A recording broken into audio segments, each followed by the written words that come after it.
Jungkook জিমিনের ব্যাপারে সুগাকে কিছুই জানায়নি, কারণ সুগাকে ভাবার জন্য দুদিন সময় দিয়েছিল। সুগা দুদিন পর সুন্দরভাবে তার মতামত জানিয়েছে সে জিমিনকে ছাড়া সে আর কাউকে পছন্দ কিংবা ভালোবাসতে পারবে না। জিমিনের জন্য সে সবকিছু করতে পারে, আরো অনেক কিছুই বলেছে। জাঙ্কুক সব শুনে শান্ত কণ্ঠে বলল, তুই চাইলে জিমিনকে তোর মনের কথা বলতে পারিস। সুগাকে বিস্তারিত কিছু না বললেও কিছু কথাতে টুকটাক বুঝিয়েছে। আজ সকাল থেকে কিমবাড়ির পরিবেশ অন্যরকম। সোবিনের শরীর খারাপ, তাই অফিসে যাবেন না। সুগা একটা কাজে বেরিয়েছে জাঙ্কুকের আব্বুর অফিসে। ছোটখাটো একটা মিটিং আছে, তাই জাঙ্কুক দ্রুত রেডি হয়ে বেরিয়ে গেছে। তাই খেতে গিয়ে দেখে টেবিল সম্পূর্ণ ফাঁকা, তাই না খেয়ে জাঙ্কুককে দেখতে গেল। জাঙ্কুক রুমে নেই দেখে তার মন কিছুটা খারাপ হয়ে গেছে। আজ সকালে কল পর্যন্ত দেয়নি জাঙ্কুক। জাঙ্কুকের খোঁজ নিতে তে ব্যালকনিতে দাঁড়িয়ে জাঙ্কুকের নাম্বারে কল দিল। আচমকা রুমের ভেতর থেকে রিংটোন বাজছে। পাগল তোর জন্য রে পাগলে মন, পাগল মুখে বলে দূরে যা, মন বলে থেকে যা, দূরে গেলে মন বুঝে তুই কত আপন। কল বাজতে বাজতে কেটে গেছে, জাঙ্কুক রিসিভ করেনি। তে দ্বিতীয়বার জাঙ্কুকের নাম্বারে কল দিল। পূর্বের নাই রুম থেকে একই গান বাজছে। তে কপালে ভাঁজ ফেলে আনমনে রুমের দিকে এগিয়ে গেল। বিছানার উপর জাঙ্কুকের ফোনটা পড়ে আছে, সেই ফোনেই এই গান বাজছে। তে এগিয়ে গিয়ে ফোনের স্ক্রিনে তাকাতে রীতিমতো তাজ্জব বনে গেল। তে আর জাঙ্কুক একসঙ্গে বৃষ্টিতে ভিজছে এমন একটা ছবি ভাসছে, সাথে সোলমেট নামে সেভ করা নাম্বার। তে আশ্চর্যান্বিত হয়ে তাকিয়ে আছে, মস্তিষ্কের নিউরনগুলো ছুটছে দিক বিদিক। বুকের বাপাসটা অদ্ভুত অনুভূতিতে মেতেছে। অনেকদিন আগেই জাঙ্কুকের ফোনে নিজের নাম দেখার ইচ্ছে হয়েছিল তের, তবে সেটা কেবলমাত্র ইচ্ছে ছিল, এখন তার এক বিন্দু মনে ছিল না। গত পরশুদিন রাতেও তে জিমিনকে কল দিয়ে মন খারাপ করে বলেছিল জাঙ্কুক ভাই দেশে ফিরেছে, তবুও তাকে ভালোবাসার কথা বলছে না, প্রপোজ পর্যন্ত করছে না। জিমিন অনেক বুঝিয়ে শুনিয়ে ঘুমাতে বলেছে। আজ সেই জাঙ্কুক ভাইয়ের ফোনে নিজের নাম, ছবি আর গানের রিংটোন শুনে তে নিজের চোখ আর কানকে বিশ্বাস করতে পারছে না। আনন্দে তার দু চোখ টলমল করছে, ভেতরটা আনন্দে ভরে গেছে, প্রকাশ করার ভাষা হারিয়ে ফেলেছে। আচমকা জাঙ্কুকের বাইকের শব্দ শুনে ফোন ফেলে তে দ্রুত নিজের রুমে গেছে। জাঙ্কুক নিজের রুম থেকে ফোন নিয়ে তের রুমের সামনে এসে থমকালো। দরজা থেকে উদ্বিগ্ন কণ্ঠে শুধালো, কল দিয়েছিলি কেন? তের দু চোখ ভেজা, চিকচিক করছে পানি। তে জাঙ্কুকের দিকে না তাকিয়ে কাঁপা কাঁপা গলায় বলল, খেয়েছিল কিনা জিজ্ঞেস করতে কল দিয়েছিলাম। সত্যি নাকি অন্য কিছু বলতে কল দিয়েছিলি? তে স্বাভাবিক কণ্ঠে বলল, এমনিতেই কল দিয়েছিলাম, অন্য কোনো কারণ নেই। জাঙ্কুক তের দিকে ভালোভাবে তাকালো, মাথায় ওড়না দিয়ে মুখ ঢেকে বসে আছে। জাঙ্কুক মৃদু হেসে বলল, হঠাৎ লাজুকলতা সাজার কারণ কি? এমনি আপনি অফিসে যান। এদিকে কিম নামজুন বারবার কল দিচ্ছেন, 11টায় মিটিং টাইম, যত দ্রুত সম্ভব যেতে হবে। জাঙ্কুক তের থেকে বিদায় নিয়ে নিচে দ্রুত চলে যাচ্ছে। জাঙ্কুক বাসা থেকে বের হতেই তে জিমিনের নাম্বারে কল দিল। প্রথমবার রিসিভ হয়নি, এরপর থেকে নেটওয়ার্ক বিজি, ব্যস্ত বলছে। অনেকক্ষণ ট্রাই করার পর একবার কল ঢুকেছে। জিমিন কল রিসিভ করে উত্তেজিত কণ্ঠে চেঁচিয়ে উঠল, বেবি তুই জিতে গেছিস। এই পাশ থেকে তেও বলে উঠল, বেবি আমি ওনার ভালোবাসার প্রমাণ পেয়ে গেছি। জিমিন আর তে একসঙ্গে চিল্লাচিল্লি শুরু করেছে। তে বলছে সে আগে বলবে, ওদিকে জিমিন বলছে জিমিন আগে বলবে।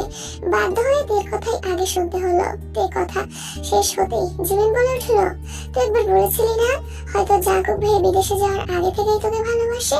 এটা মিথ্যা না, একদম সত্যি। জাঙ্কুক ভাই তোকে তখন থেকেই ভালোবাসেন। তোকে কে বলেছে? তোর ভাই গতকাল রাতে কল দিয়েছিল, আপু বাসায় নেই, তাই এই সুযোগে ওনার সাথে অনেকক্ষণ কথা বলতে পেরেছি। তোকে বিস্তারিত ঘটনা পরে বলবো। সবচেয়ে বড় কথা হলো তোর ভাই সবকিছুই জানতো। তাই শক্ত কণ্ঠে বলল, আমি এতদিন যে প্রমাণ খুঁজছিলাম, আজ সেই সব প্রমাণ আমি পেয়ে গেছি। এখন কি করবি? তে একটু ভেবে শান্ত কণ্ঠে বলল, এই জীবনে ওনার প্রপোজের আশা করাটা বোকামি ছাড়া কিছুই হবে না। যেহেতু আমি প্রমাণ পেয়ে গেছি, তাই আমি আজই ওনাকে প্রপোজ করব। কিভাবে? তে মুচকি হেসে বলল, তুই একটা হেল্প করতে পারবি? কি হেল্প? আমার জন্য একটা নীল শাড়ি কিনে আনতে পারবি? তুই ওনাকে প্রপোজ করতে যাবি? হ্যাঁ যাবো। আমি এতদিন প্রমাণ খুঁজছিলাম, কিন্তু শক্তপোক্ত কোনো প্রমাণ পাইনি, তবে আজ পেয়েছি। আর ছাড়তে পারবো না। উনি বলেছিলেন উনি বাসায় ফিরলে আমি যা চাই তাই হবে। আমি আজ ওনাকে চাইবো, আশা করি উনি আমাকে ফেরাবেন না। তুই শুধু শাড়িটা কিনে নিয়ে আয় প্লিজ। আচ্ছা ঠিক আছে, আসতেছি। Love you baby. Love you আমায় না বলে আমার ভাসুরকে বলিও। উফ, আমার না ভাবতেই লজ্জা লজ্জা লাগছে। তুই রেডি হ, আমি শাড়ি কিনে নিয়ে আসছি। তোর হৃদয়ের অন্তঃস্থল অনবরত কম্পিত হচ্ছে। হৃৎপিণ্ডের দিক বিদিক ছোটাছুটিতে শরীর জুড়ে অস্থিরতা কাজ করছে। চোখের সামনে জ্বলজ্বল করছে জাঙ্কুকের ফোনের স্ক্রিনে দেখার নাম আর শ্রাবণের বৃষ্টিতে জলসিক্ত দুজনার ছবিটা। গত 2 বছরে জমে থাকা প্রেমানুভূতিগুলো আজ যেন স্বস্তি পেল। ড্রেসিং টেবিলের সামনে দাঁড়িয়ে আনমনে ভেবে যাচ্ছে, ঠোঁট জুড়ে তার লাজুক হাসি লেগেই আছে। জিমিন তেদের বাসায় আসতে আসতে দুপুর হয়ে গেছে। অনেক দোকান ঘুরে তের জন্য একটা নীল রঙের শাড়ি নিয়ে আসছে। জিমিন আসতেই তে হুটুপুটি করে শাড়ি বের করে দেখতে লাগলো। মূলত সেদিন পার্কে শাড়ি পরা মেয়েটাকে দেখার পর থেকেই তের মনে সেটা স্থির হয়ে আছে। মেয়েটা অন্য রঙের শাড়ি পরলেও তে নীল রঙের শাড়ি পরেছে, কারণ সাদা কালো ব্যতীত জাঙ্কুকের প্রিয় রঙের তালিকায় নীল রংটাই আসে। তাছাড়া তে আগেও খেয়াল করেছে সে নীল রঙের জামা পরলে জাঙ্কুকের অভিপ্রায় সম্পূর্ণ বদলে যায়, অপলক দৃষ্টিতে তাকিয়ে থাকে। তাই আজ ইচ্ছে করেই নীল রঙের শাড়ি পরেছে, যেন জাঙ্কুক ভাই তেকে দেখে ফিদা হয়ে যায় আর তে যা বলে সব মেনে নেয়। জিমিন তেকে সাজিয়ে দিচ্ছে, বিশেষ করে শাড়িটা জিমিনই পরিয়ে দিচ্ছে। খুব ভালো না পারলেও জিমিন টুকটাক শাড়ি পরাতে পারে। তে হঠাৎ প্রশ্ন করলো, ভাইয়া কল দিয়ে তোকে কি বলছে রে? তোর ভাই তো অনেক কিছুই বলতে চাইছিল, কিন্তু আমি সেসবে পাত্তা দেইনি। কেন? সেদিন আমার কল জাঙ্কুক ভাই রিসিভ করার পরেই বুঝেছিলাম জাঙ্কুক ভাইয়া তোর ভাইকে বলবে আর তোর ভাই আমাকে কল দিবেই দিবে। তাই আমি মনে মনে প্রশ্ন সাজিয়ে রেখেছিলাম। তোর সঙ্গে এত বছর যাবৎ চলছি আমি, আজ পর্যন্ত তোর ব্যাপারে কোনো সিদ্ধান্ত ওনাকে একা নিতে দেখিনি। প্রথম ভাবতাম জাঙ্কুক ভাই ওনার বেস্ট ফ্রেন্ডের মতো, বড় ভাইও তাই হয়তো বলেন বা জিজ্ঞেস করেন, কিন্তু ধীরে ধীরে সেটা বাড়লো। জাঙ্কুক ভাইয়ের প্রতি তোর ক্ষোভ ছিল এত বছর, তাই আমি তোকেও ওইভাবে কিছু বলিনি। তবে ইদানিং ওনার সাথে আমার বেশ কয়েকবার আলাদাভাবে দেখা হয়েছে, বিভিন্ন টপিকে কথা হয়েছে, কিন্তু তোর টপিক আসলে ওনার মুখে জাঙ্কুক ভাইয়ের নাম এমনিতেই চলে আসে। ভাইয়া বলেছে এটা করতে, ভাইয়া এটা করতে বারণ করেছে, এই সবগুলো বিষয় আমার মাথায় ছিল। সবচেয়ে বড় বিষয়, সেদিন হাসপাতালে তুই যখন অজ্ঞান ছিলি তখন জাঙ্কুক ভাইয়া ফোনে ওনাকে যেভাবে ঝাড়ছে তুই বিশ্বাস করবি না, ওনার চোখ মুখ একদম অন্ধকার হয়ে গিয়েছিল। তারপরও উনি একটা টু শব্দ পর্যন্ত করেননি। সেদিনই শিওর হয়েছিলাম উনি কিছু না কিছু হলেও জানেন। আমি শুধু ওনাকে জিজ্ঞেস করার সুযোগ খুঁজছিলাম। গতকাল উনি কল দিলেন, আপু বাসায় নেই। এই সুযোগে রাত 3টার উপরে পর্যন্ত শুধু তোর বিষয়ে কথা বলেছি। তোকে কথাগুলো জানানোর জন্য আমার ভেতরটা ছটফট করছিল, কিন্তু ঘুমে চোখও টানতেছিল। ওনার সাথে কথা বলতে বলতে কখন জানি ঘুমিয়ে পড়েছিলাম। সকালে সজাগ হয়ে আগে তোকে কল দিয়েছি। ভাইয়া কি বলেছে? আমি প্রথমেই ওনাকে জিজ্ঞেস করেছি সেদিন হাসপাতালে কি জাঙ্কুক ভাই কল দিয়েছিল। উনি উত্তরে হ্যাঁ বলেছেন। আমি আবারও জিজ্ঞেস করেছি জাঙ্কুক ভাইকে দেখে পছন্দ করে। উনি এর উত্তরেও হ্যাঁ বলেছেন। তখন আমি সরাসরি জিজ্ঞেস করি জাঙ্কুক ভাইকে বাইরে পড়তে যাওয়ার আগে থেকেই দেখে পছন্দ করেন, হ্যাঁ কি না? উনি সঙ্গে সঙ্গে উত্তর দিয়েছেন হ্যাঁ। তারপর আরো কয়েকটা প্রশ্ন করেছি, উনি সবগুলোতে ঠিকঠাক উত্তর দিয়েছেন। তুই জিজ্ঞেস করিসনি ভাইয়া কবে থেকে জানে? জিজ্ঞেস করেছি, উনি বলেছেন উনি অনেক আগে থেকেই সবকিছু জানেন। হোয়াট? ভাইয়া তাহলে আমার সাথে এত বড় ধোঁকাবাজিটা করতে পারলো? জিমিন শান্ত স্বরে বলল, গতকাল রাতে এই কথা শোনা মাত্র আমিও চিৎকার করেছিলাম। রাগে কটমট করে বলেছিলাম, আপনি সবকিছু জানার পরও তাকে এত কষ্ট কেন দিচ্ছেন? আপনি জানেন তে আপনাকে পাগলের মতো ভালোবাসে, তারপরও আপনি এটা কিভাবে করতে পারলেন? তখন উনি বলেছেন উনি জাঙ্কুক ভাইয়ের কথার উপরে কিছু বলতে পারতেন না আর কখনো পারবেনও না। আমার মেজাজ আরো বেশি খারাপ হয়ে গেছিল। আমি মুখ ফসকে বলে ফেলেছিলাম জাঙ্কুক ভাইয়ের মধ্যে যদি বিন্দু মাত্র মনুষ্যত্ববোধ থাকতো তাহলে তাকে এত কষ্ট দিত না। ভাইয়া ধমক দেয়নি তোকে? না ধমক দেয়নি, তবে রাগে রাগে বলেছেন। তুমি ভাইয়ের সম্পর্কে কতটা জানো যে ভাইয়াকে নিয়ে এইসব কথা বলছো? ভাইয়া বনুকে যতটা ভালোবাসে আর বনুর ব্যাপারে যতটা পড়ি মানে পজিটিভ, আমি জীবনেও তার এক অংশ হতে পারবো না। মুখ ফুলিয়ে শ্বাস ছেড়ে বলল, এই অফুরন্ত ভালোবাসা কোথায় ছিল এতদিন? তার থেকেও বড় শকের নিউজ কি শুনবি? কি? জাঙ্কুক ভাইয়া আর অবর্তমানে 7 বছর তুই যে রিল্যাক্স জীবন কাটিয়েছিস সেই সবটাই ছিল জাঙ্কুক ভাইয়ের প্ল্যান। তুই হয়তো প্রকাশ্যে বা স্বইচ্ছায় জাঙ্কুক ভাইয়ের সঙ্গে কোনোদিনও কথা বলিসনি, কিন্তু উনি ঠিকই তোর সব কথা শুনেছেন। এমন একটা দিন বাদ যায়নি যে তোর কণ্ঠ না শুনে ভাই ঘুমিয়েছেন। তুই রাগ করলে মাঝরাতে তোর ভাই ঘুম থেকে ডেকে নিজে রান্না করে বা তোর পছন্দের খাবার এনে তোকে সামনে বসিয়ে খাইয়ে তো রাগ ভাঙানোর চেষ্টা করতো ঠিকই, কিন্তু তখন ফোনের ওপাশে জাঙ্কুক ভাইয়া থাকতেন। শুধুমাত্র তোর কথা শোনার জন্য উনি আলাদা ফোন ইউজ করতেন। ঘন্টার পর ঘন্টা তোর ভাইয়ের সঙ্গে অডিও কলে থাকতেন। তোর ভাইয়া আরো যা যা বলেছেন তা শুনে আমি রীতিমতো আকাশ থেকে পড়েছি। তোর অভিমানের তোপে পড়ে এক প্রকার বাধ্য হয়ে বাড়ি ছেড়েছিলেন উনি, অথচ দূর থেকেও পাগলের মতো ভালোবেসে গেছেন। তুই বোন অনেক লাকি, দোয়া করি যেন সারা জীবন জাঙ্কুক ভাইয়ের স্পারও হয়ে থাকতে পারিস। তুই মিষ্টি করে হেসে শাড়ির আঁচল ছড়িয়ে ড্রেসিং টেবিলের দিকে তাকিয়ে বলল, ইনশাল্লাহ। এখন বল আমায় কেমন লাগছে? ওনাকে পাগল করার জন্য যথেষ্ট না? জিমিন হিজাব ঠিক করে দিতে দিতে বলল, মাশাআল্লাহ, তোকে খুব সুন্দর লাগছে। জাঙ্কুক ভাইয়া ছাড়া আর কারো নজর যেন না লাগে। দুপুরের পর থেকে ড্রয়িং রুম ফাঁকাই থাকে, তবুও তে আর জিমিন চুপি চুপি বাসা থেকে বেরিয়েছে। এর আব্বু আজ বাসায় আছেন। তে এত সেজেগুজে বের হচ্ছে দেখলে নিশ্চিত সখানেক প্রশ্ন করতে শুরু করবেন। মুহূর্তে সুগা জাঙ্কুক সবাইকে জড়ো করে ফেলবেন। এই ভয়ে লুকিয়ে বের হতে হয়েছে। বাসা থেকে বেরিয়ে দুইজন দুই রিক্সা নিয়ে আলাদা আলাদা গন্তব্যে রওনা দিল। জিমিন সরাসরি বাসায় যাচ্ছে, তে পার্কে যাচ্ছে। যাওয়ার সময় একগুচ্ছ লাল আর হলুদ গোলাপও সঙ্গে নিয়েছে। জ্যাম পার করে পার্ক পর্যন্ত আসতে তের অনেকটাই সময় লেগেছে। আজ অফিস ডে হওয়ায় পার্কে খুব বেশি মানুষের ভিড় নেই, আবার একেবারে ফাঁকাও না। শাড়ি পরে একা একা হাঁটতেও খুব বিরক্ত লাগছে। কিছু দূর গিয়ে গাছের নিচে একটা বেঞ্চে বসলো, ফুলগুলো পাশে রেখে ফোনটা হাতে নিল। জাঙ্কুককে ফোন দেওয়ার খুব চেষ্টা করছে, কিন্তু ভয়ে হাত কাঁপছে। বাসা থেকে খুব সাহস নিয়ে বের হলেও পার্ক পর্যন্ত আসতে আসতে সাহসের ছিটে ফোটাও বেঁচে নেই। হাতের কম্পনের কারণে কাঁচের চুড়িগুলো একে অন্যের সঙ্গে বাড়ি খাচ্ছে। তাই সঙ্গে সঙ্গে ফোন পাশে রেখে চুড়ি খুলতে শুরু করলো। নিজের উপর প্রচন্ড রাগ হচ্ছে, শরীর ঘামছে, লাল টকটকে রঙের লিপস্টিকে রাঙা অস্ত্রদয় তীর তীর করে কাঁপছে। আকস্মাৎ জিমিনের কল আসছে। জিমিন রিসিভ করতেই জিমিন বলল, জাঙ্কুক ভাইয়াকে কল দিয়েছিস?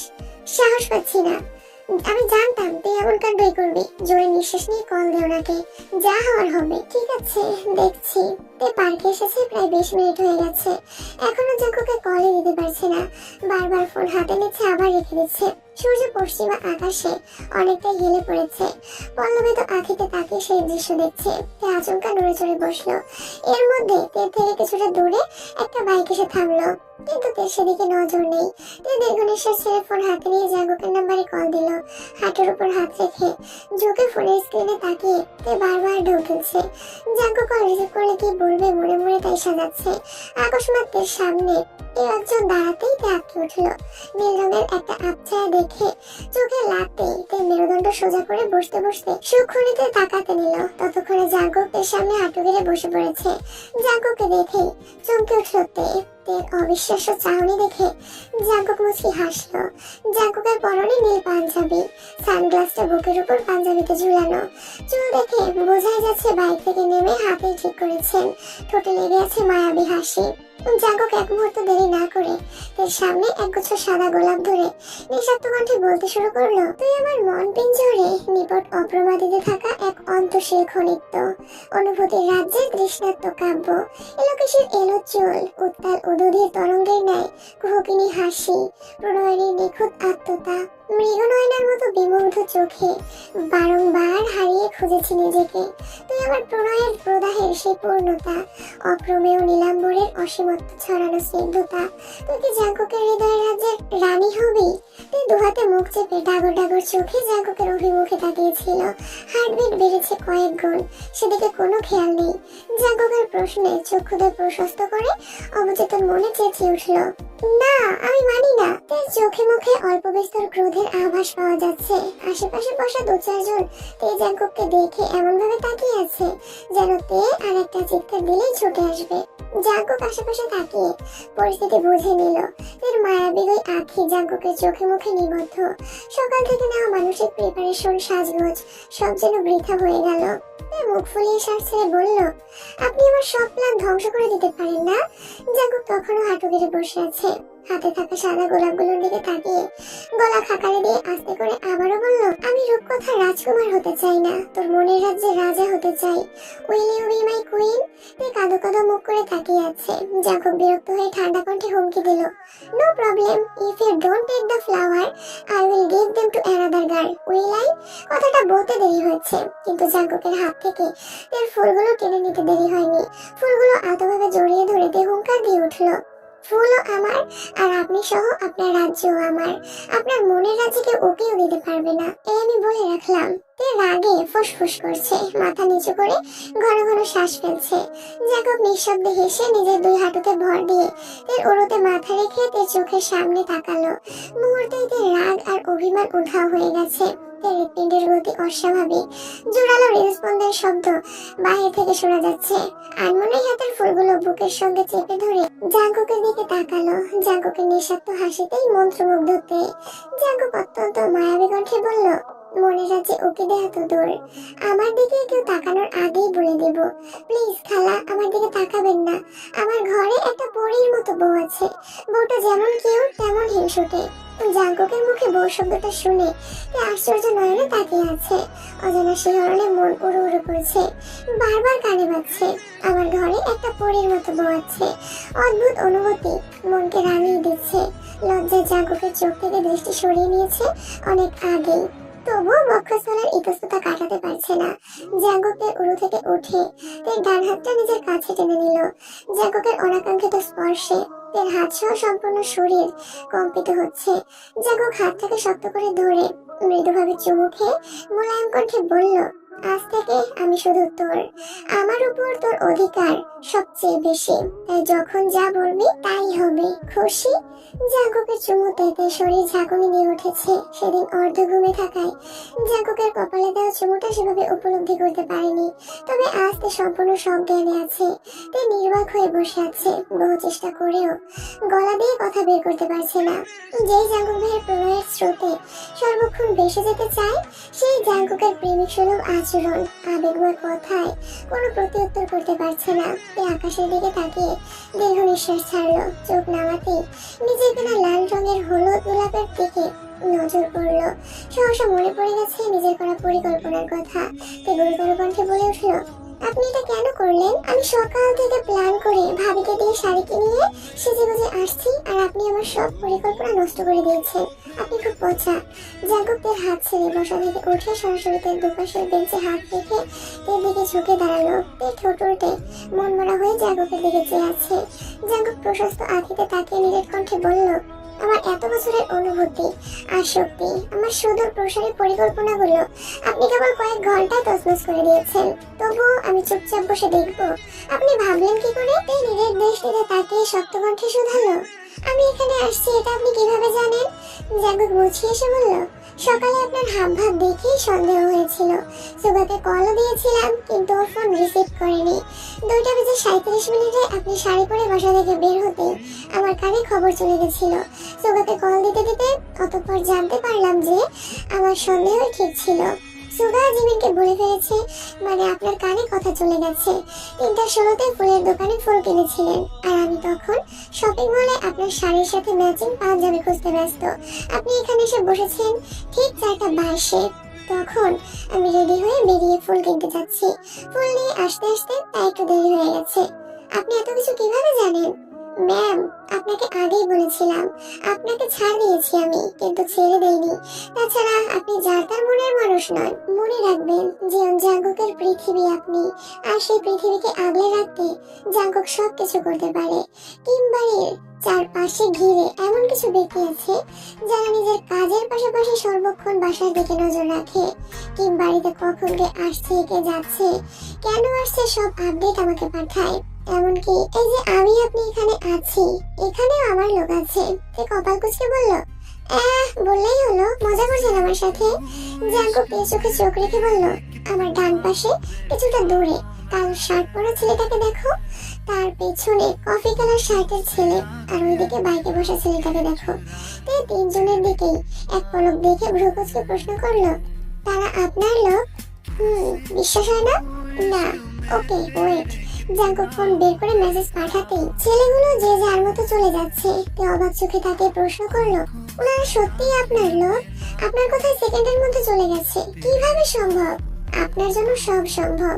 তে চোখ বড় করে তাকিয়ে জিজ্ঞেস করলো, তারা এখানে কেন আসছিল? আমার অবর্তমানে কেউ যেন আমার স্পারোর দিকে চোখ তুলে তাকাতে না পারে তার জন্য। তাই বলে তিনজন। আর ওনারা আপনার কি হয়? দুজন ছোট ভাই আর একজন ফ্রেন্ড।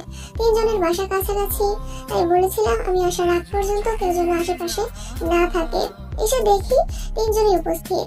তে নিজের কেনা ফুলগুলোর দিকে তাকিয়ে শীতল কণ্ঠে বলল, ওনাদের জন্য আজ আমার সব শেষ হয়ে গেল। জ্যাকব বেঞ্চ থেকে তেল খুলে রাখা চুড়িগুলো তুলে তের হাতে পড়াতে পড়াতে বলল, আর আপনার জন্য আমার সব পরিকল্পনা নষ্ট হয়ে গেছে। মানে? কিছু না, চলুন।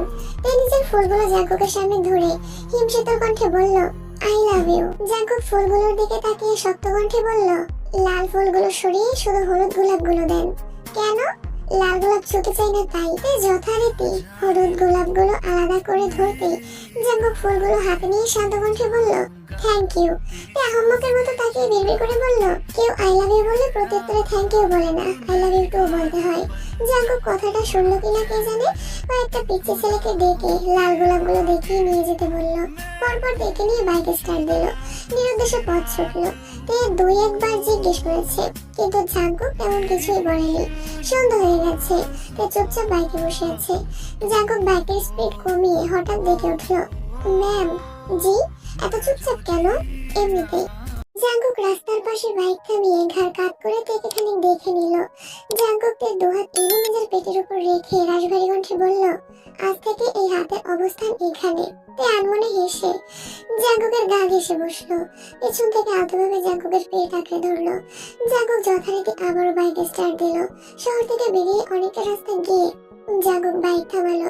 আশেপাশে কয়েকটা দোকান ছাড়া তেমন বাড়ি ঘর নেই, একদম কোলাহল শূন্য পরিবেশ। জাঙ্কুক মৃদু হেসে বলল, 5 মিনিটের জন্য আপনার চোখ বেঁধে দিলে কি আপনি রাগ করবেন? চোখ কেন বাঁধবেন? সেটা 5 মিনিট পর বুঝবেন, প্লিজ। তাই আশেপাশে তাকিয়ে দেখছে। একই অপরিচিত জায়গা, তার উপর আশেপাশে মানুষও তেমন নেই। জাঙ্কুকের মুখের দিকে তাকিয়ে চাপা স্বরে বলল, ঠিক আছে। জাঙ্কুক একগাল হেসে তের চোখ বেঁধে সঙ্গে সঙ্গে তেকে কোলে তুলে নিল। তে জাঙ্কুকের বুকে মাথা রেখে চুপচাপ থেকে জাঙ্কুকের হৃদস্পন্দনের শব্দ শুনছে। 2-3 মিনিট পর তেকে একটা জায়গায় নামালো। তের চোখ তখনও বন্ধ। চোখ থেকে কাপড় সরতেই তে আশ্চর্যান্বিত নয়নে তাকালো। এটা একটা বাসা, যার গেটের উপরে লেখা স্পারোস ড্রিম হাউস। জাঙ্কুক অনুচ্চ স্বরে বলল, ম্যাম, আপনার গিফট। তে বিস্ময় যেন কমছেই না। জাঙ্কুকের হাতটা শক্ত করে ধরে দরজার সামনে দাঁড়ালো। জাঙ্কুক চোখের ইশারায় থেকে দরজা খুলতে বলল।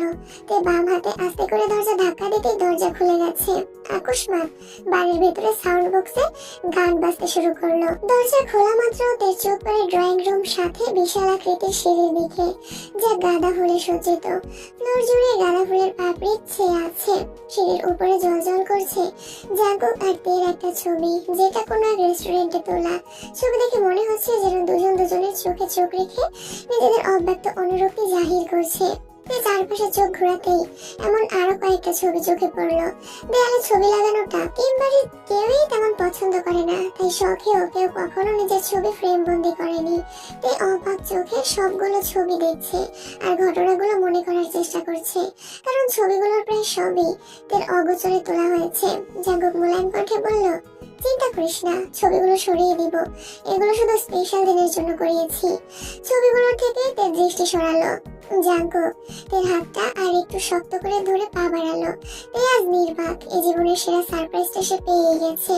বাকরুদ্ধতে এক হাতে জাঙ্কুকের দেওয়া গোলাপগুলো শক্ত করে ধরে জাঙ্কুকের অভিমুখে চেয়ে তাকে অনুসরণ করলো।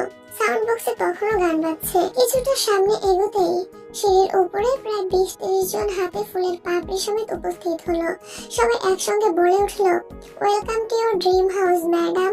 আকস্মিক ঘটনায় তে কিছুটা ভরকালো, সঙ্গে সঙ্গে কেঁপে উঠলো তের ছোট্ট দেহ। তে কয়েকজনকে মোটামুটি চেনে, তবে বেশিরভাগই জাঙ্কুকের অফিসের স্টাফ। তে আনমনে জিহব ভাইয়া জাঙ্কুক ভাইয়াদের খুঁজলো, কিন্তু তারা এখানে নেই। জাঙ্কুকের কর্মকাণ্ডে তে পদে পদে আশ্চর্যের চূড়ায় পৌঁছে যাচ্ছে। মনের ভিতর চলমান অস্থিরতা এখন আরো বেশি কাজ করছে।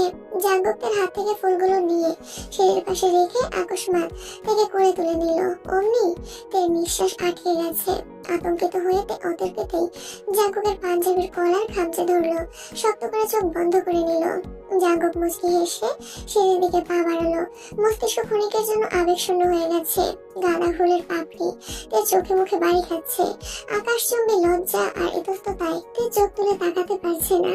ইচ্ছে করছে সবকিছু ছেড়ে ছুড়ে কোনো এক অন্ধকারাচ্ছন্ন ভূখণ্ডে পদার্পণ করতে।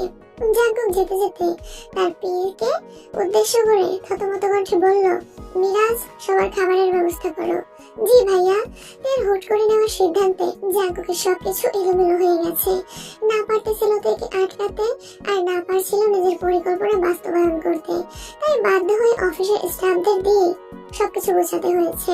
তাদের খুব ইচ্ছে ছিল তাকে ফুল ছিটিয়ে ওয়েলকাম করবে, তাই জাঙ্কুকও তেমন আপত্তি করেনি। জাঙ্কুকের নিষ্পলক দৃষ্টি আটকে আছে এর লজ্জায় লালিত ধৃষ্টতায়। এর চোখ তখনও বন্ধ। জাঙ্কুকের উষ্ণ শ্বাস আসছে পড়ছে তার গায়ে। জাঙ্কুক ছাদের দরজার পাশে এসে থমকালো। তেকে নামিয়ে শান্ত কণ্ঠে বলল, চাইলে এবার তাকাতে পারেন। তে মিটমিট করে তাকালো। সঙ্গে সঙ্গে তার আঁখি যুগল প্রশস্ত হয়ে গেছে। সম্পূর্ণ সাদি লাইটিং করা, রং বেরঙের আলোতে সজ্জিত সবকিছু। জিহুক এগিয়ে এসে মৃদু হেসে বলল, সরি ভাবি, সময়ের অভাবে আজ ঠিক মতো সাজাতে পারিনি, কিন্তু বিশ্বাস করুন আপনাদের বাসর ঘর আমি নিজের হাতে সাজাবো। এমন ভাবে সাজাবো যেন বাসর ঘর দেখতে দেখতেই রাত পেরিয়ে যায়। জিহুকের মুখে ভাবি ডাক শুনেতে খুশি হবে নাকি বাকি কথার জন্য লজ্জা পাবে সেটাও বুঝতে পারছে না। জাঙ্কুক শক্ত কণ্ঠে ধমক দিল, শুধু শুধু আমার বউটাকে লজ্জা দিচ্ছিস কেন? ওহো, আমরা কিছু বললেই লজ্জা দিচ্ছি, আর তুই যে এখানে বাসর করার প্ল্যান করেছিলি এটা বললে কি হবে বল? জাঙ্কুক চোখরা নিয়ে পরপর তের দিকে তাকে শান্ত কণ্ঠে বলল, বিয়ে করে জিহুকদের মাথা নষ্ট হয়ে গেছে। তুই কিছু মনে করিস না, চল ওইদিকে। সাউন্ড বক্সে একই গান বাজছে বারবার, আর ছাদের এক পাশে যেতেই আরেক দফায় বিস্মিত হলো। লাইটিং করা ইংরেজিতে বড় বড় অক্ষরে লেখা ম্যারি মি। তে দুহাতে মুখ চেপে সে লেখাটা দেখছে। যে হোক, ওরা সবাই জাঙ্কুকের 4-5 জন ফ্রেন্ডরা এখানে উপস্থিত আছে। এই অপরূপ মুহূর্তের কথা হাতে কল্পনাতেও ভাবতে পারেনি। ছাদের এই কর্নারটা কাঁচা ফুল দিয়ে এমন ভাবে সাজানো যা দেখে এতে চোখই সরছে না। জাঙ্কুকরা সবাই আতশবাজি সহ আরো কিছু জিনিসপত্র নিয়ে চুপচাপ দাঁড়িয়ে আছে। তে জাঙ্কুককে দেখার জন্য আলতোভাবে চোখ ঘুরালো। জাঙ্কুক হাঁটু গেড়ে বসে তের দিকে একটা আংটি ধরে ক্ষীণ স্বরে বলল, তুই আমার অবসন্ন হৃদয়ের অস্ফুট প্রফুল্লতা, আমার প্রণয়ের একমাত্র পরিণতা। জাঙ্কুকের ধারালো ছুঁড়ে নেয় চাহনি। পুনরায় নিঃশব্দ কণ্ঠে বলল, will you be my soulmate? তে আবেগময় কণ্ঠে ঝটপট বলল, ইয়েস। আশেপাশে যে হোক জাঙ্কুকদের দিকে তাকানোর মতো অবস্থা নেই তের। সে এখন অন্য দুনিয়ায় আছে। আজকের এই দিনটা তের কাছে স্বপ্নের মতো। জাঙ্কুক হাত বাড়াতেই তে নিজের ডান হাতটা জাঙ্কুকের হাতের উপর রাখলো। জাঙ্কুক সেই হাত সরিয়ে তের বাম হাতের সামনে এনে মৃদুগামী হস্তে খুব যত্ন নিয়ে আংটিটা পরিয়ে দিল। তে তীক্ষ্ণ দৃষ্টিতে তাকিয়ে আছে। মনের ভিতরে একটা প্রশ্ন ঘুরপাক খাচ্ছে। গত বছর তের জন্মদিনে জাঙ্কুক বাম হাতের আঙুলে আংটি পরিয়ে দিয়েছিল বলে সোহাইবরা কত কি বলেছিল। তেও সেসব কিছু মেনে নিয়েছিল। ভেবে নিয়েছিল বিয়ের আংটি ডান হাতে পরাতে হয়, সেজন্যই আজ ডান হাত বাড়িয়েছিল। জাঙ্কুক আংটি পরিয়ে তের হাতে চুমু খেয়ে মোলায়েম কণ্ঠে বলল, লোকে বলে বাম হাতের অনামিকা আঙুলের সঙ্গে নাকি হৃদয়ের সরাসরি যোগ রয়েছে, তাই বিয়ের আংটি বাম হাতে পরাতে হয়। তে আনমনে শক্ত কণ্ঠে শুধালো, আপনি গত বছরও আমার বাম হাতে আংটি পরিয়েছিলেন, তখন লোকের কথা জানতেন না? জানতাম, আর জানতাম বলেই বাম হাতে পরিয়েছিলাম, কারণ তুই আমার প্রেমিকা নস, আমার বউ তুই। অপলক দৃষ্টিতে জাঙ্কুকের মুখের পানে তাকিয়ে আছে। কতটা শক্ত কণ্ঠে জাঙ্কুক বারবার থেকে বউ বলে সম্বোধন করছে, অথচ গত 2 বছরে এই মানুষটার মুখ থেকে একটা টুর শব্দ পর্যন্ত বের হয়নি। এখন কি আতশবাজি ফোটাতে পারি?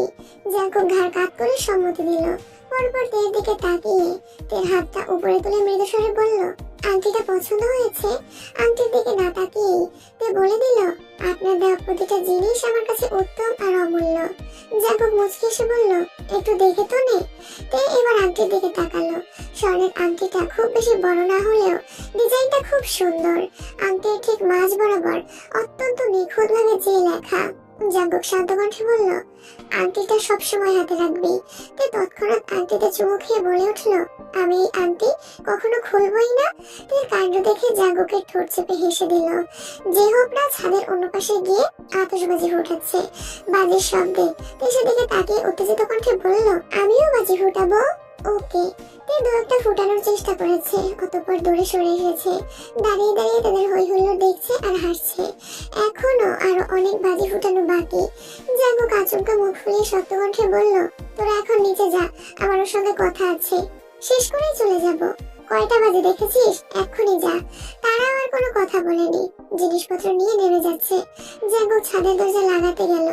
জিহব আচমকা ঘুরে দরজায় উকি দিয়ে বলল, প্রয়োজনে রুম সাজিয়ে দিচ্ছি, তবু ছাদে বাসর করার প্ল্যান করিস না যেন। যাবি? জিহব হাসতে হাসতে নেমে যাচ্ছে। জাঙ্কুক ছাদের দরজা বন্ধ করে তের কাছে এগিয়ে আসলো। তে ভ্রু কুঁচকে বলল, ওনারা কত আনন্দ করছিল, আপনি ওনাদের এভাবে তাড়িয়ে দিলেন কেন? ওদের আনন্দের থেকেও তোর সাথে কথা বলাটা জরুরি। তাই সূক্ষ্মনীতে তাকিয়ে ভয়ে ভয়ে শোধালো, কি কথা? ভয়ে তার বুক কাঁপছে। বিকেল থেকে এখন পর্যন্ত ঘটা প্রতিটা দৃশ্য চোখের সামনে ভাসছে। আনমনে বলে উঠলো, আপনি আবারও আমায় ছেড়ে চলে যাবেন না তো? আজকের এই স্পেশাল দিনে তের মুখে এমন আজগুবি প্রশ্নে জাঙ্কুক খুব বিরক্ত হলো। কপালে কয়েক স্তর ভাঁজ ফেলে চোখ ছোট ছোট করে বলল, তোর চোখের মাথায় কি লাগছে? দেখি, চোখটা বন্ধ কর তো। কি লাগছে? জাঙ্কুক এক সেকেন্ডও দেরি না করে তার লাল রঞ্জকে সুশোভিত অস্ত্র নিজের অধর ছোঁয়ালো। অনাকাঙ্ক্ষিত স্পর্শে সহসা চোখ মিলতে স্বাভাবিকের তুলনায় দু চোখ তিনগুণ প্রশস্ত হয়ে গেছে। তার হৃদয় তোলপাড় করা রং বেরঙের অনুভূতিগুলো নিস্তব্ধ হয়ে গেছে। শ্বাস ফেলাতে ভয়ানক ঝড় চলছে। জাঙ্কুকের হোঁচা হোঁচা দাঁড়িয়ে আমর্ষে তের শিরা উপশিরায় রক্ত সঞ্চালন পর্যন্ত বেড়ে গেছে। জাঙ্কুক উষ্ণ শ্বাস তের নাকে মুখে লেগেছে। তে দুহাতে জাঙ্কুকের মুখে ধাক্কা দিয়ে দূরে সরানোর চেষ্টা করলো। সরাতে তো পারলোই না, উল্টো জাঙ্কুক এর উদরের ফাঁস আঁকড়ে ধরে তের আরো ঘনিষ্ঠ হয়ে দাঁড়ালো। জাঙ্কুকের ঘনিষ্ঠতায় তের প্রশস্ত আঁখি আরো বেশি প্রশস্ত হলো। জাঙ্কুক অন্য হাত দিয়ে তের দু চোখ বন্ধ করে দিল। জাঙ্কুকের নিগুড় সংস্পর্শে তের গায়ে কাঁটা দিয়ে উঠেছে। ঘামে ঝকঝকে তের শরীর বেয়ে অনর্গল পানি পড়ছে। নিজেকে ছাড়ানোর চেষ্টা ব্যর্থ হচ্ছে বারবার। তের এলোমেলো নিঃশ্বাস, কোনো কিছু যেন আজ জাঙ্কুকের থেকে ছাড়াতে পারলো না তেকে। এভাবে কত মিনিট কেটেছে জানা নেই। জাঙ্কুকের অধর থেকে অধর সরিয়ে শক্ত করে জড়িয়ে ধরলো তেকে। কানের কাছে মুখ নিয়ে এগিয়ে ফিসফিস করে বলল, এখন থেকে বাজে কথা বললে এভাবেই শাস্তি দেব, মনে থাকবে? তে কত খাবে নামিয়ে আস্তে করে বলল, অযাচিত পরিস্থিতিতে তে সচকিত হয়ে আছে। নিষ্কলক মনে জমে থাকা ভয়, ভীতি আর অভিমানীরা অবিদিতে গুম হয়ে গেছে। জাঙ্কুক ভাইকে নিজের করে পাওয়ার যে উন্মাদনা এতদিন তাড়া করে বেড়াচ্ছিল, সেই উন্মাদনার পরিসমাপ্তি ঘটেছে আজ। জাঙ্কুকের অনুসঙ্গেই নিজেকে হারাতে বসেছে। জাঙ্কুকের অপলক দৃষ্টি, বিষাক্ত কণ্ঠ, হাস্যযোগ চেহারা আর অনভিলাষী ও ঘনিষ্ঠতার অবসান করতে অনল্পে হিমশিম খেতে হচ্ছে। জাঙ্কুক তেকে ছেড়ে কিছুটা দূরে সরে দাঁড়িয়েছে ঠিকই, তবে তের মায়াবী অদলে নজর আটকে আছে। জাঙ্কুকের অতৃষ্ণ চাহনিতে তের বুকের ভেতরটা লজ্জায় হাঁসফাঁস করছে। অতর্কিতে চিবুক নামিয়ে নিল। জাঙ্কুক সঙ্গে সঙ্গে দু আঙুল পুনরায় তের চিবুকে উঠিয়ে মোলায়েম কণ্ঠে বলল, তুই জানিস তোকে আজ কতটা সুন্দর লাগছে?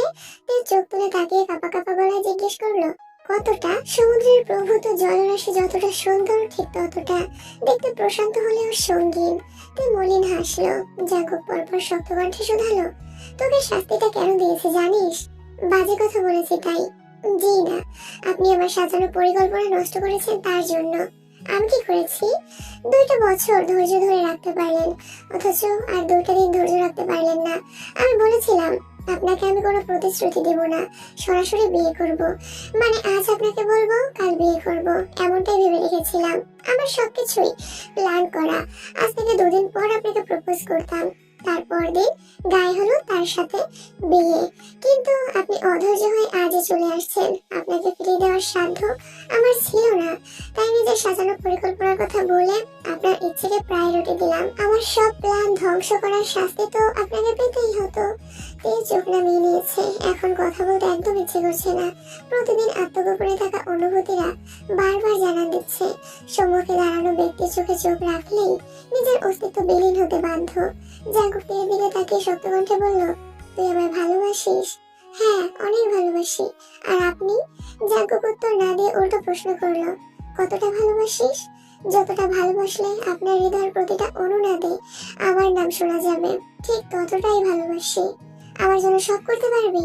সব পারবো, কিন্তু আপনাকে ছাড়তে পারবো না।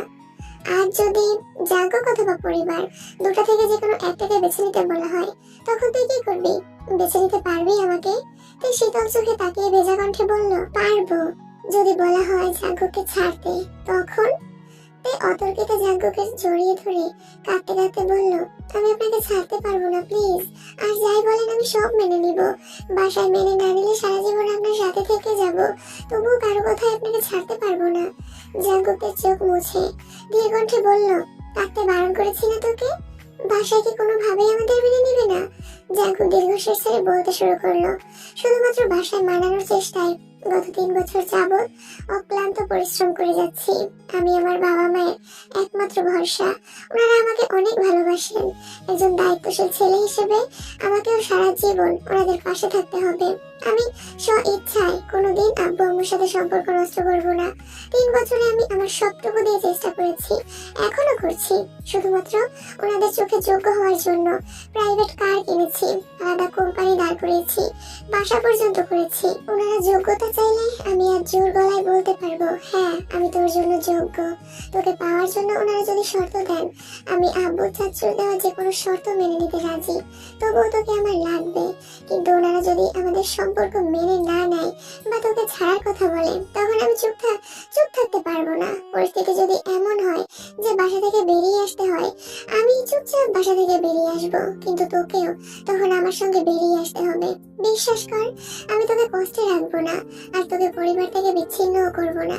কারণ আমি জানি আমার থেকেও তোর অনেক বেশি আবেগ জড়িয়ে আছে ওই বাসায়। কিন্তু কি করব বল, আমার যে তোকে লাগবেই লাগবে। বাসায় মেনে না নিলে হয়তো কয়েকটা দিন একটু দূরে থাকতে হবে, তারপর আমি সব ঠিক করে দেব। জাস্ট কয়েকটা দিন। ফুপির মতো 28 বছর পরিবার ছেড়ে থাকতে হবে না তোকে। আব্বু ছাড়া বাকি সবাইকে মানিয়ে নিতে পারবো। হয়তো আব্বু একটু ঝামেলা করবেন, তবে যাই হোক, আজ তোকে আমার সাথে থাকতে হবে। থাকবি তো? থাকবো। প্রায় 1 ঘন্টা সময় নিয়ে জাঙ্কুক থেকে বুঝিয়েছে কি কি করতে হবে, কি বলতে হবে, সব বুঝিয়ে দিয়েছে। ততক্ষণে ইশারা চানের সময় হয়ে গেছে। জাঙ্কুক পকেট থেকে ফোন বের করে সময় দেখে নিল। বিকেল থেকে এই পর্যন্ত 24টা কল আসছে। ফোন সাইলেন্ট থাকায় টের পাইনি। সুগা কলের পর কল দিচ্ছে। ডেকে নিয়ে ফিরলে বাসায় যেতে হবে। এদিকে কিম, নামজুন, সোবিন, বেকুইন 3 জন মিলে অনেকগুলো কল দিয়েছেন। দুপুরে মিটিং শেষে সিফাতের সঙ্গে জাঙ্কুকের খুব রাগারাগি হয়েছে, আর একটুর জন্য হাতাহাতি হতে যাচ্ছিল। সিফাতের চালচলন জাঙ্কুকের একদম পছন্দ না। ছেলেটা যতই ভালো সাজার নাটক করুক না কেন, জাঙ্কুকের সামনে বারবার ধরা পড়েছে। কিন্তু কিম নামজুনের চোখে সিফাত খুবই ভদ্র ছেলে। আজ সকালে কিম নামজুন ল্যাপটপে সিফাতকে ফ্যামিলি ফটো দেখাচ্ছিলেন। জাঙ্কুক অফিসে ঢুকতেই সিফাতের কণ্ঠ কানে আসছে, এ তো মাশাআল্লাহ অনেক সুন্দর হয়েছে। বিয়ে দেননি কেন এখনো? একদিন সময় করে এটাকে দেখতে যাব, সাথে সবার সাথে পরিচয় হয়ে যাবে। কিম নামজুন কথাটা তেমন ভাবে গুরুত্ব না দিলেও জাঙ্কুকের শরীর রগে রগে জ্বলছিল। আব্বুর সামনে কিছু বলতে পারছিল না, আবার চুপও থাকতে পারছিল না। তার উপর মিটিং থেকে বের হতেই দেখলো সিফাতের ফোনের স্ক্রিনে জাঙ্কুকদের ফ্যামিলি ফটোতে থাকা তের ছবিটা বড় করে দেখছে। ওই ছবিটা দেখে জাঙ্কুকের মেজাজ তুঙ্গে রাগে চিৎকার করতেই সিফাত ছবি কেটে দিয়েছে। বেকুইন দ্রুত আসেন। উনি কিছু না বুঝলেও জাঙ্কুকের অগ্নিমূর্তি ধারণ রূপ দেখে টেনে হিসেবে জাঙ্কুককে সরিয়ে নিয়ে গিয়েছিলেন। কিম নামজুন তখনও নিশ্চুপ ছিলেন। সবকিছুতেই ওনার মনে হচ্ছিল জাঙ্কুক সিফাতকে জব দিতে নিষেধ করেছিল, আর সেই ক্ষোভেই সিফাতের সাথে রাগারাগি করে। তার উপর কিম নামজুন বলে বসেন সিফাতকে বাসায় থাকার ব্যবস্থা করে দিবেন। এই কথা শুনে জাঙ্কুকের রাগ 3 গুণ বেড়ে গেছিল। কিম নামজুনের সাথে রাগারাগি করে জাঙ্কুক তখনই অফিস থেকে বেরিয়ে আসছিল। নিজের অফিসে এসে কেবিনে বসার 10 মিনিটের মধ্যেই কল আসে। সে শাড়ি পরে বাসা থেকে বেরিয়েছে। একই আব্বুর উপর মেজাজ খারাপ, সবকিছু মিলিয়ে বিরক্ত। তার উপর তার আকস্মিক কর্মকাণ্ডে অনিচ্ছা সত্ত্বেও প্রেয়সীর কথা ভেবে বেরিয়েছিল, আর এখনো হাসি মুখে তাকে সময় দিচ্ছে। তবে সে বিকেল থেকেই ফোন সাইলেন্ট করে রেখেছে। আজ যা হবে কিম বাড়িতেই হবে। জাঙ্কুক এর সাথে কথা শেষ করে তাকে নিয়ে নিচে আসলো। ততক্ষণে স্টাফদের প্রায় সবাই চলে গেছে। মিরাজ আর 2-3 জন বেস্ট ফ্রেন্ড বসে আছে। জাঙ্কুককে নামতে দেখে শান্ত কণ্ঠে বলল, ভাইয়া সবার খাওয়া শেষ, ওনারা যে যার মতো চলে গেছেন। আচ্ছা, কিন্তু জিহুপরা কোথায়? আয়ু ভাবি কল দিয়েছিল, উনি বোধহয় অসুস্থ, আর জাঙ্কুক ভাইয়াকে নিয়ে তাড়াতাড়ি তাই বেরিয়ে গেছেন। কল দিয়েছিলাম, রিসিভ করেননি। ও, জিহুপরা খেয়েছে? হ্যাঁ, সবার খাওয়া শেষ হয়েছে। তোমরা খেয়েছো? না ভাইয়া, তোমরা খাওয়ার পর খাবো। খেয়ে নিলেই পারতে। জাঙ্কুক থেকে খাবার রেডি করে দিচ্ছে। আজকের সব খাবার রেস্টুরেন্ট থেকে আনানো। সন্ধ্যার দিকে মিরাজের ফ্রেন্ডরাই খাবার নিয়ে আসছে, সাথে ওয়ান টাইম প্লেট আর গ্লাসও নিয়ে আসছিল। তেকেও সেই প্লেটেই খাবার দিয়েছে জাঙ্কুক। মিরাজ আর ওর ফ্রেন্ডরা ছাদে গেছে। তে জিজ্ঞেস করলো, আপনি খাবেন না? খেতে ইচ্ছে করছে না। যতক্ষণ না সবকিছু ঠিকঠাক হচ্ছে ততক্ষণ স্থির হতে পারছি না। তে জাঙ্কুকের চোখের দিকে তাকিয়ে মোলায়েম কণ্ঠে বলল, যা হবার হবে, সারাদিন খাননি, আগে খেয়ে নিন, আমি খাইয়ে দেই। বাবা, বউ ফেলে সেরেছে নাকি? দেখি হা করেন। জাঙ্কুক কথা না বাড়িয়ে চুপচাপ খেয়ে নিল। খেতে খেতে সুগাকে কল দিয়ে কথা বলে নিয়েছে। মিরাজকে আগে বলেছিল জাঙ্কুক শার্ট আর প্যান্ট নিয়ে আসার জন্য। জাঙ্কুক পাঞ্জাবি পাজামা পাল্টে শার্ট প্যান্ট পরে মিরাজদের থেকে বিদায় নিয়ে রওনা দিল। আজ মিরাজরা এখানেই থাকবে। আগামীকাল সুগা এসে সবকিছু গুছিয়ে রেখে যাবে। যাওয়ার আগে তে হলুদ আর সাদা সবগুলো গোলাপ একসঙ্গে শপিং ব্যাগে করে নিয়ে গেছে। আসার সময় কিছুটা দূরত্ব থাকলেও এখন বাইকে বসেই তে পেছন থেকে জাঙ্কুককে শক্ত করে জড়িয়ে ধরেছে। জাঙ্কুক মুচকি হেসে নিজের এক হাতে দু হাতের উপর রেখে উদ্বেগহীন কণ্ঠে বলল, বাসায় উল্টাপাল্টা কিছু বললে এভাবে জড়িয়ে ধরতে পারবেন তো? দেখা যাক আপনি পারবেন। অবশ্যই, আমি একদম কোলে নিয়ে চলে আসব। আমিও দেখবো আপনার কেমন সাহস। ওকে। বাইক স্টার্ট দিল। তে জাঙ্কুকের প্রশস্ত পিঠে মাথা এলিয়ে জাঙ্কুকের গায়ের গন্ধ উপলব্ধি করছে। অনেকটা পথ যাওয়ার পর তে আচমকা ডাকলো, জাঙ্কুক ভাই। জাঙ্কুক তৎক্ষণাৎ ব্রেক কষলো। বাইক থেকে নেমে তে মুখোমুখি দাঁড়িয়ে গুরুতর কণ্ঠে বলল, কথায় কথায় ভাই বলার অভ্যাসটা ত্যাগ করুন। আমি আপনার ভাই না। ওকে। ভাই না ডাকলে কি ডাকবো? জাঙ্কুক ডাকবি। আমি পারবো না। কেন? স্বামীর নাম মুখে নিতে নেই, আপনি জানেন না? জাঙ্কুক হাসতে হাসতে বলল, হায় রে কুসংস্কার। গত 2 বছরে জাঙ্কুক ভাই বলে ডাকতে ডাকতে কান তব্দা করে ফেলেছিস। এখন বলতেছিস স্বামীর নাম মুখে নিতে নেই? তখন আপনি আমার স্বামী ছিলেন না, চাচাতো ভাই ছিলেন, বুঝেছেন? বুঝেছি, কিন্তু আর একবার যদি জাঙ্কুক ভাই বলেছিস তাহলে বাম হাতে কানের নিচে এমন থাপ্পড় দিব 3 দিন বেহুশ থাকবি। তাহলে ডাকবো কি আমি? টেকুকি রাখবো? টেকুকি কে? আমার মেয়ে। হোয়াট? আপনার মেয়ে আসলো কোথা থেকে? মেয়ে আমার একার না, আমাদের দুজনের মেয়ে টেকুকি। তে নিজের পেটে হাত রেখে উদ্বিগ্ন কণ্ঠে বলল, আমাদের মেয়ে মানে? আমার তখনো বিয়েই হয়নি, মেয়ে কোথা থেকে আসবে? জাগক নিঃশব্দে হেসে তার মাথায় আস্তে করে গাঁটটা দিয়ে বলল, আরে বোকা মেয়ে, আমি আমাদের অনাগত সন্তানের কথা বলছি। তে আহম্মকের মতো তাকিয়ে বলল, ছি, আপনার কি লজ্জা লাগে না? ও মা, লজ্জা লাগবে কেন?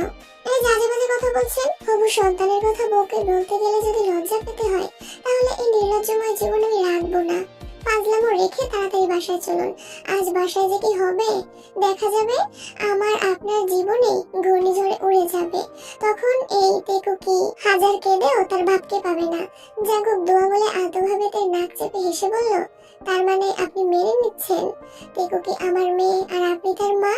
আপনি কি যাবেন? জাঙ্কুক উফ করতে করতে বাইকে বসলো। বাইক স্টার্ট দিতে দিতে তপ্তস্বরে বলল, অবধ জামাইকে চিমটি কাটা মোটেই ভালো লক্ষণ না। আল্লাহ, বিয়ের খবর নাই আর উনি জামাই জামাই করে বেহুশ হয়ে যাচ্ছেন।